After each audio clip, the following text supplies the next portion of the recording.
আমরা তো সাধারণত নানা রকম সোর্স থেকে জরুরি তথ্যগুলো নিয়ে আলোচনা করি। হ্যাঁ, সেটাই হয়ে থাকে। কিন্তু আজকের আলোচনাটা মানে একটু অন্যরকম হবে। ওহ, তাই নাকি? হ্যাঁ, আমাদের হাতে পুরো কোনো লেখা বা বই নেই। আছে শুধু একটা লাইন। একটা লাইন।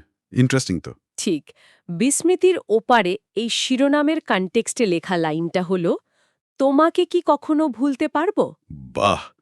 বেশ বেশ আবেগঘন লাইন। একদম। দেখতে তো খুব সাধারণ একটা প্রশ্ন, কিন্তু এর ভেতরে যে গভীরতা, যে ভাবনার জাল, সেইটাই আজ আমরা একটু খুলে দেখার চেষ্টা করব। মানে এই একটা লাইন নিয়ে পুরো আলোচনা। হ্যাঁ, দেখব এই এক লাইন কিভাবে আবেগ, স্মৃতি, সম্পর্ক এইসব জটিল জিনিসকে ধরে রেখেছে। চ্যালেঞ্জিং লাগছে, কিন্তু দারুণ একটা আইডিয়া। অনেক সময় তো এরকম ছোট অংশেই আসল কথাটা লুকিয়ে থাকে। ঠিক।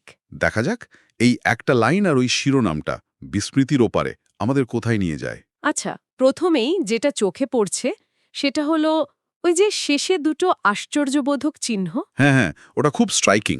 এটা কি শুধু প্রশ্ন, নাকি আরও বেশি কিছু? আমার তো মনে হচ্ছে যে প্রশ্ন করছে সে হয়তো উত্তরটা জানে। হুম, হতে পারে। হয়তো জানে, কিন্তু মানতে পারছে না।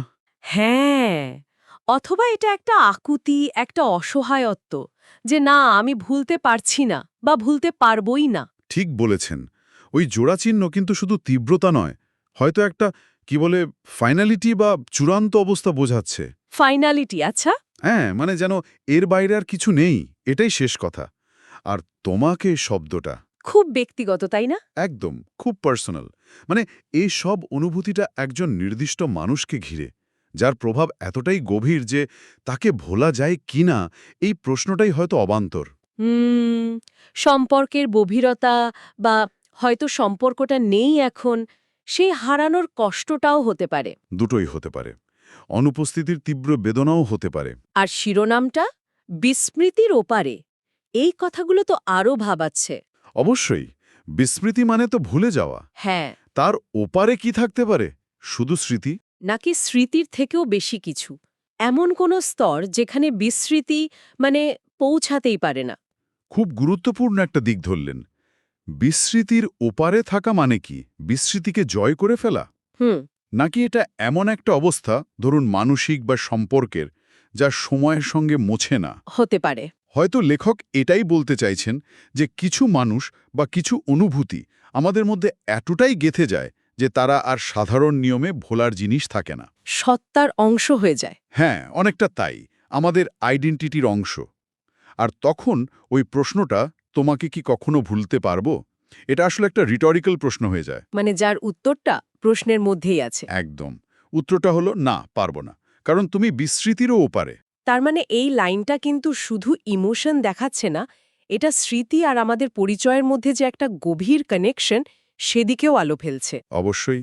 কারণ আমরা যা মনে রাখি বা যা কিছু ভুলতে পারি না, সেটাই তো আমাদের অনেকটা তৈরি করে, তাই না? হ্যাঁ, তা তো বটে।